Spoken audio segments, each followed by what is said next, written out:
Наша девочка заболела. Вот как оставлять собак-то? Тяжело дышим. Сегодня кашлять начала.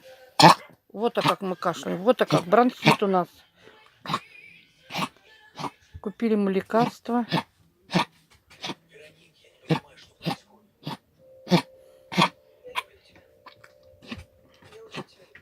Купили лекарства. Будем делать укольчики, таблеточки. Что мы там купили?